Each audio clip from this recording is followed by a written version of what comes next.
kowe arep digawa ning kayangan. Alhamdulillah. Cah kae radong kok ya. Kowe kok malah alhamdulillah ki apa? Weh lah, arang-arang wong sing ngerti kayangan ki. Pukulan kula sagah dipun beto wonten kayangan. Kok tapuk sandal cangkemmu. Ngapa ya, Pak? Ngapa ya, Pak? Kok ngapa ya, Pak? Terucat ya. Ngapa ya, Pak? Kowe diboyong Bathara Guru ning kayangan kuwi arep diwenehi pidana merga kowe wis tau tatesuki lagi wae sumpah. Nek kowe arep gugat ning kayangan nek ora entuk Prabeya nggone bakal bangun. Aku ra elek-elek karo kowe to. Lho edan. Sumpah aku tekan kayangan, Pak. Kok ana wong kok malak. Malak piye? Kancane tangane loro kok iki papat. Ya idian ra. Karo sapa-sapa kok ora ndi. Gong wer. Tok petok. Iki Bathara Guru ya, Nyok. Weh. Lho kok yaene lagi menyang. Murid lek ngenteni ra ya cilaka to. Wedhus. Kuwi Bathara Guru, dewaning para dewa sing lenggah ana ing kayangan. Walah Kulon Praga. Kulon Praga ngendi ajare Sri Kayangan. Kayangan Suralaya. Lho ya apa, Cak? Kok cak-cak piye? Jare Surabaya. Kuping ki nek bosok ora. Suralaya, Sang Hyang Manikmaya. Ya Jatimurti kuwi adine bapak. Wah. Selamat, Om. Wah, aku kok malah merindang-merinding ya, Tru. Aku sing keweden ki aku Bagong kok ya kepenak wae lho. Heeh, aku ya gumun. Ong pilahing. Lho, malah janturan. Awikna mastu namat sidam. Bagong halus banget. Wangsulan. Kula Sang Hyang pukulun ulun ngejawantah ana ing wisma kita. Piye iki? Ulun ki sapa, Pak? Ulun ki aku. Antil modar we. Jare Semar ganti Ulun, engko ganti Ki Ageng. Ora positif. Wah, suwe iki le ngedongke Bagong suwe. Ene tak andani ngene. Basa dewa, kuwi nek ngarani aku Ulun. Iki sing positif piye?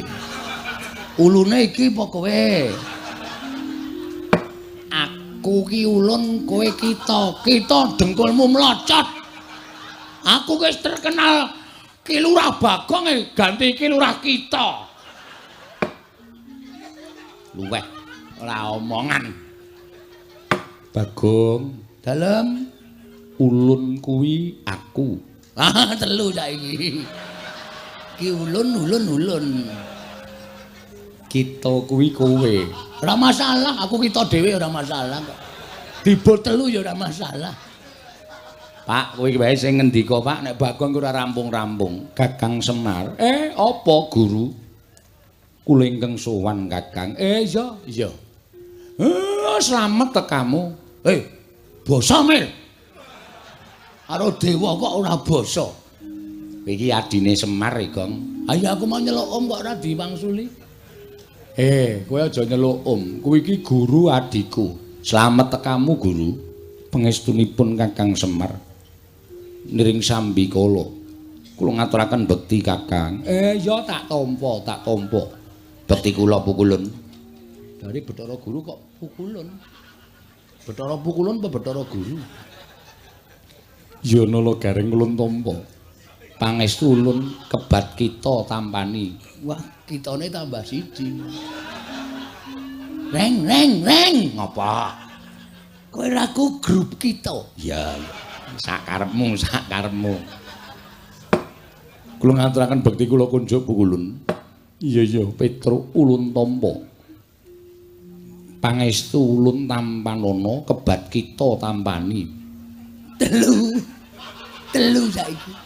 Kitane tambah siji. Petruk ya melu grup kita. Weh, gareng ki curang kuwi. Mau melu grup ulun saiki grup kita. Sing positif lho. Bagong. Nun. Apa to sababe dene jeneng ulun praptana ing wisma kita? Niki malah angel lek kula jawab. Wong sampean sing rawuh kok sampean paring pangandikan apa to sababe? Ambuh. Kula ora iso maca batin panjenengan. Bagong, kita kuwi pancen keladuk wani kurang geduga. Mekaten inggih. Kula ngaturaken bekti kula kunjuk ngersa paduka Pukulun saking kita Pukulun. Iya, Ulun Tampa. Nggih. Pripun Ulun? Rawuh panjenengan ulun wonten ing omah kula menika wonten pigatos menapa ulun? Kita nyuwun priksa kelawan jeneng jeneng Rika Ulun. Kakang Semar. Piye? Aja sambat mumet lho. Dewa kok mumet ya ora ana. Nggih. Anggen kula prapta wonten ing mriki krana kula menika midhanget dhateng prasapanipun titah. Wondene titah ingkang prasapa menika kala wau mboten sanes kejawi namung Bagong, putranipun Kyai Semar, Kakang Badranaya. Monggo sejatosipun Bagong menika rak sanes putra panjenengan Kakang. Nanging menika dumados saking wewayanganipun Kakang Semar. Duk nalika Kakang Semar minggah wonten ing Kayiwangan, nyuwun rencang dhateng ingkang rayipun Jatimurti tumunten kula sowanaken Sang Hyang Bathara Tunggal. Dening Kanjeng Rama ayang-ayanganipun Kyai Semar dipun puja wujud lare. Inggih menika Bagong. Ateges Bagong menika kekiyatanipun meh sami kalian Kakang Semar. Tinimbang Nala Garing menapa dene Petruk mila sakmangke wungsal wangsul kula wanti-wanti Bagong menika menawi ngucap sampun ngantos ngawur mangke mindak kedadosan saestu amargi ngibaratipun Bagong menika idu dados geni. Ngapusi kok ngapusi piye? Aku wingi ngidoni uwuh ora kobong. Aten anak idu dadi geni do kaget kabeh. Angger tak idoni nyas, tak idoni nyas. Maksude idu dadi geni iki sak ucape dadi. Oh, ngono to. Iya. Mila sasampunipun Bagong menika kala wau prasapa utawi sumpah. Kakang Semar mugi dados ning kawuningan kayangan geger.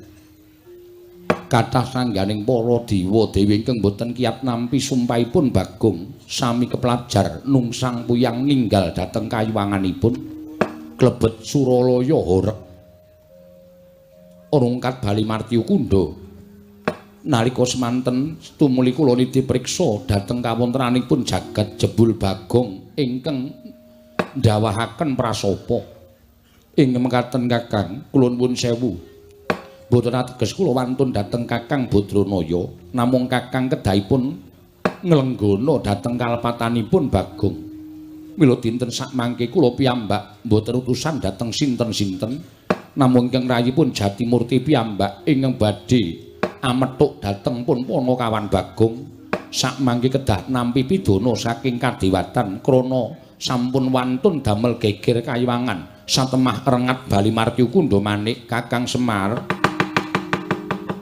Kagatri sang kapirangu rinangkul kinempit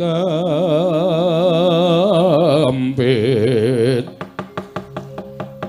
dosang reknaning bawana ing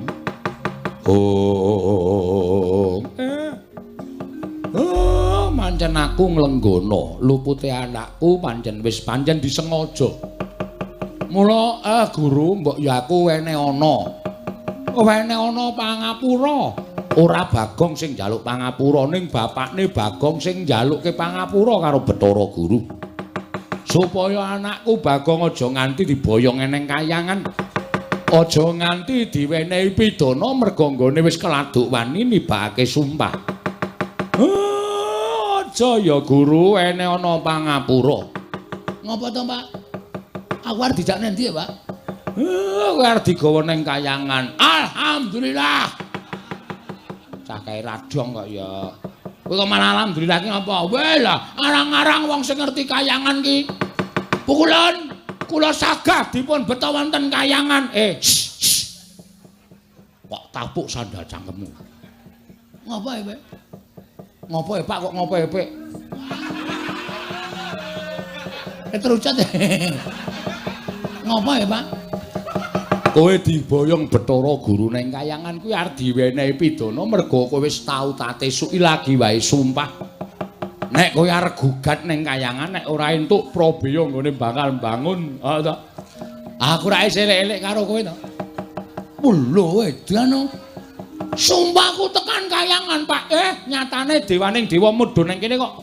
Aku wis ngandani karo kowe. Ucapmu iki padha karo ucape Semar. Mula nek ngucap ngati-ati. Kowe diunggahke ning kayangan ki arep dipidana. Arep cemplungke ana ing kawah Candra Dimuka. Asik. Lho. Aku ora ngadus dasare, Pak. Wah, jan bocah iki Candra Dimuka ki apa, Le?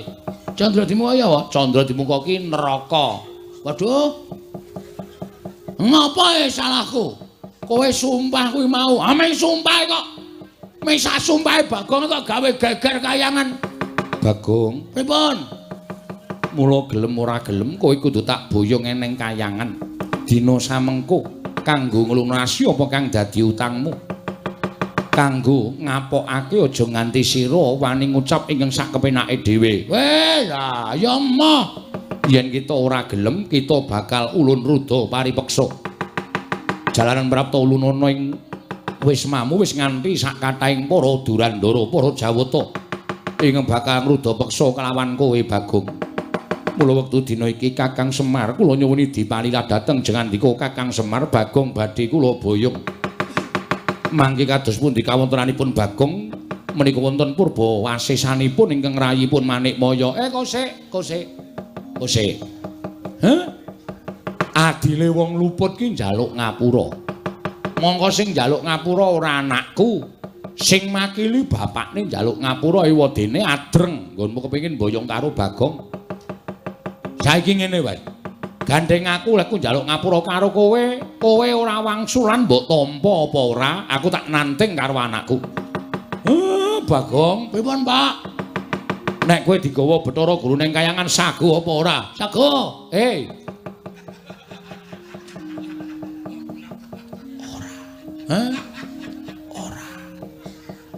Ora. Engko. Nek kowe diboyong ning kayangan sago apa ora? Ora, Pak. Ah, bagus. Nek kowe ora sago, tegese Bathara Guru arep meksa karo kowe. Nek kowe arep dipeksa karo Bathara Guru, kira-kira kowe piye? Ngibarate kaya dene cacing kepidak menungso. Kecekel tukang mancing. Dinggo umpan. Ora tekan gone kanggo ngawat ngomong wae. Cacing kepidak menungso ki ngolet. Buta mbales, Pak. Aku ki menungso. Kedunungan perasaan aku ora ndek niat gawe geger kayangan. Niatku men supaya apa penjangkaku iso kasembadan mula nek nganti aku arep digawa ning kayangan, aku ora sudi, Pak. Aku moh nek aku dinikah Bathara Guru. Kowe krungu dhewe to. Bagong anakku ora gelem tok gawa ning kayangan. Mula gandeng Bagong ora gelem, aku bapakne ya mbudidaya supaya kowe aja nganti kelakon boyong karo anakku. Mrai ngaten kula nyuwun pangapunten menawi kula kedah wantun kalian Kakang Semar. Kowe iki wani karo aku ki jane wis ket biyen. Ming merga mbok kowe nggunakake tata krama basa sing alus, ning jane Semar iso maca legetaning atimu aku wis iso maca. Kowe wiwit aku ijik mapan ning kayangan ki jane kowe sengit karo aku, mula aku tok setrakake kanthi cara tok wadul karo Bapak Sang Hyang Bathara Tunggal. Aku mbok arani kepengin dadi dewaning para dewa, terus aku mbok fitnah. Kowe matur karo Sang Hyang Tunggal nek Semar karo utawa Esmaya karo Tejamaya do gelut padha rebutan kepengin dadi dewaning para dewa. Tumuli aku dihukum dening Sang Hyang Tunggal. Kon mangan pagering gunung jagat sisih wetan lan kon mangan pagering gunung jagat sisih kulon. Nganti bubrah ragaku kaya ngene tumuli aku mudhun ning kayangan. Terus panjang kamu kelakon dadi ratu ning para dewa. Janjane kowe iki ragil ora duwe hak tumraping kayangan. Ning merga saka apa kagawemu nganti aku disingkirke saka kayangan. Ora merga kowe nduweni rasa gething keburu sengit karo Semar to, ha? Hah? Betara guru ulun bayang neng kayangan. Cemplungke sapiteng. Luputan tumrap Semar Badrana ya. Ayo ora, kowe wangsulan, ayo gage. Mula pendak-pendak kowe mudhun ning jagat, pendak-pendak kowe gawe srana. Kuwi mesti supaya kowe iso mateni karo Semar merga kowe iki rumangsa keganggu. Lemu dadi dewa ora tentrem, lemu dadi dewa ora jenak, merga aku ijik urip ana ing jana luka. Mula kowe pendak-pendak gawe perkara. Kowe pendak-pendak mbibiti perkara karo Semar, sirmu lak ming kepengin jangka karo aku to. Kaya iki, kowe bakal mboyong karo Bagong. Kowe ngerti nek Bagong ki ayang-ayangane Semar. Nek nganti Bagong iso tok lebur ning kayangan kono, aku persasat ilang kekuatanku. Mula kowe terus bungah atimu, seneng pikirmu merga kala mangsa kowe njangka patine Semar, bebasan angel mijet wae ngranti suwe banyu sinarik. Ayo, iya apa ora? Apa aku tak waca kabeh legetane atimu? Apa njaluk tak waca kabeh? Lehmu gawe gara-gara tok ucapake geger kayangan ki jane ora sepiro. Wa ming sak ucape Bagong. Ya bener kayangan ketaman hawa panas. Ning ora nganti para dewa padha mlayu saka kayangan. Kowe iki nek omong senengane ora mbok pikir kowe ngandhake dewa kena gara-gara sumpahing Bagong padha mlayu kok kowe ngandhake kula wis ngirit Wadyabala dewa. Tegese dewane dorane ndi-ndi to kowe? Pinter ya Semari Asem. Gatekan wong iki apa sing diucapke wong iki iso dimbalikke dienggo menerjang. Mbok rasa omong kok aku sesuk mangkel lho omonganmu. Kowe iki nek omong kowe waton ngawur tur waton njeplak cangkeme ora. Ayo. Ayo kowe arep wangsulan piye? Lah nek kowe nang kene mau ijen aku percaya kowe nek para dewa iki padha bubar ora karo-karuan. Ning kowe ngandhakake Kakang Semar nek Bagong mboten purun kula boyong kula rudha paripeksa amargi kula sampun beto Wadyabala Durandara Wadyabala Dewa. Lah tegese dewane do ora ngapa-ngapa to. Upama sumuk rak ming ngucul klambi to. Kowe senengane gedhek-gedhekke perkara. Nek sing salah rombong aku, mbuh Bagong, mbuh Gareng, mbuh Petruk, mbuh Pandhawa, mbok gedhek-gedhekke permasalahane, mbok gedhek-gedhekke perkarane. Pamrihmu bisa njangka ringkihe Semar. Bagong tak tamengi, Bagong tak betengi. Ayo boyongen anakku. Boyongen. Anakku Bagong boyongen neng kayangan. Waton kowe iso nglindhengke mestakane Semar. Waton kowe iso nglindhengke sirahe Semar kakangmu iki, boyongen anakku Bagong. Gugu karepe dhewe. Kula besmi bali resmanipun Durang Agung Kakang Semar.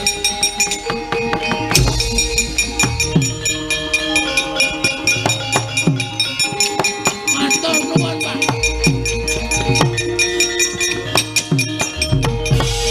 Sembah nuwun, Pak, sembah nuwun.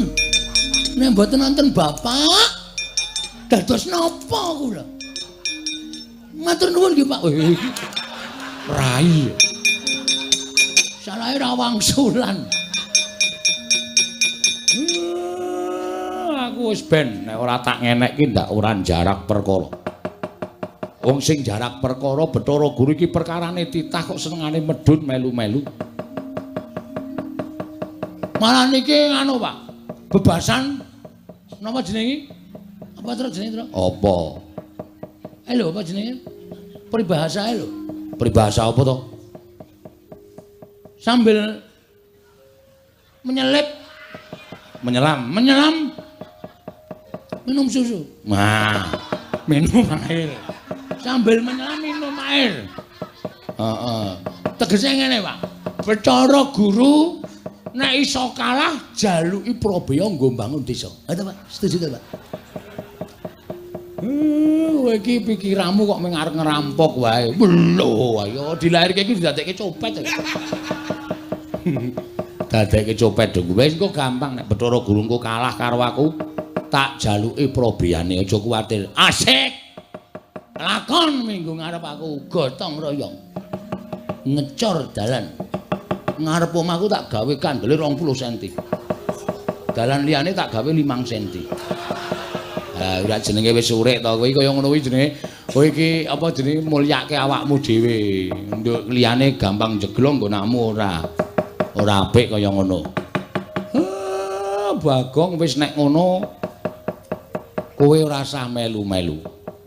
Petro dalem, Pak. Rene. Bathukmu ndi? Enggak. Mungsuhmu engko ora baen-baen para dewa. Ya, nggih. Tak dilat mbun-bunamu, kowe ora kena lara luputing pati. Kowe ditamani gaman apa-apa ora temomo. Kowe mungsuh dewa menang bengi iki. Estu, Pak. Domongi kok. Matur nuwun. Adimu belani. Nggih, ngestakaken dawuh. Mbun-mbunan kula, Pak.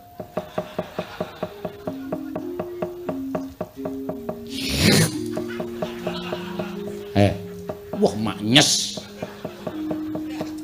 Edian. Kula ditumbak ya ora temomo, ora. Disuduk keris ya ora temomo, ora. Di circle ya ora temomo, ora. Leleng iki aku arep ngajar dewa-dewa terus. Ya. Halo, Pak. Kowe arep melu perang apa? Melu. Iduku wis entek. Wih, senengane kok. Liyane wis waton teles. Aku ora kepoyo. Gaku mer. Eno. Lara dikai kok aku ora. Wis. Wah, edan. Nang mripat Padang ya, Tru. Ketetesan soalé ngono. Kula mboten lega ra sing manah kula.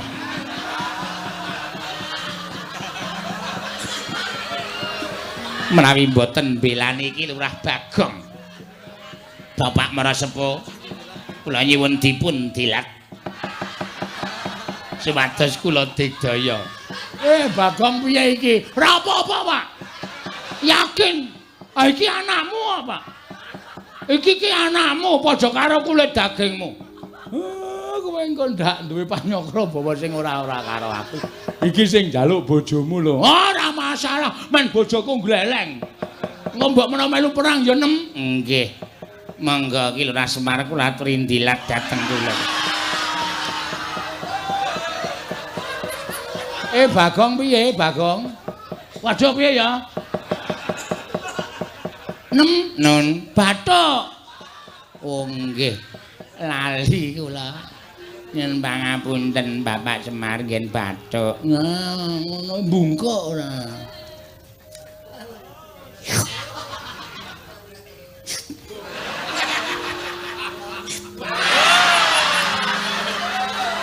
Ngene wae, Mer. Ya saiki dijajal kadegdayane. Bapak karo anak menang sapa? Aku wis 2 sasi ora lho, Mer. Kowe kok kupo wani ora. Kegedung kelmu. Wong penyanyi kula niku kalian bapak menika sampun kados anak dhewe. Ampun nggih panyongkra buwon sing mboten-mboten. Niki ming demi keamanan supaya mangken wonten dewa sing mlebu wonten ing Bale Wisma panjenengan menika kula ingkang ngadepi. Kula wusu. Oh. Bojomu iki anu apa gong biyen olahragawan pencak silat to. Heeh. Wah, kuwi pothok biyen. Ngarat boto papate prel ngono. Padha aku. Aku ngarat kerupuk 8. Oh, kerupuke. Aku wae kuat lho. Mung kerupuke kok dipamerke. Petro dalem, Pak. Nala Gareng Bathara Guru nek pancen nggawa wadyabala. Dewa dirampungi. Oh nggih, ngestaken dawuh. Aku muling karo kowe ya. Dewa iki malati, nggih. Mula nek ngantem dewa iki aja nganti ngantem nggon rai, wis ora kena. Mergo kowe wis dipesthekke karo sing gawe urip nek dewa iki pancen duwe derajat lan pangkat nek diantem nggon sirah ora bakal kena. Waduh, atus ngen pundi? Ngantem dewa iki dada medun. Dada medun. Pupu angsal entuk. Weteng angsal entuk, waton dada medun. Ya, Tru ya. Ha iya. Omongi. Nek diantem nggon weteng ra apa-apa, nggon pupu ra apa-apa, diplotot wae. Kuwi le mari 3 dina raran-raran. Nganti suwane matuk ngono lho. Bagong. Awi pusaka. Ha iya. Kelemane nang kono kuwi. Nala Gareng karo Petruk kowe mangkat to dhisik. Ndika ngestaken dawuh, Pak. Nggih, Pak, ngestaken dawuh.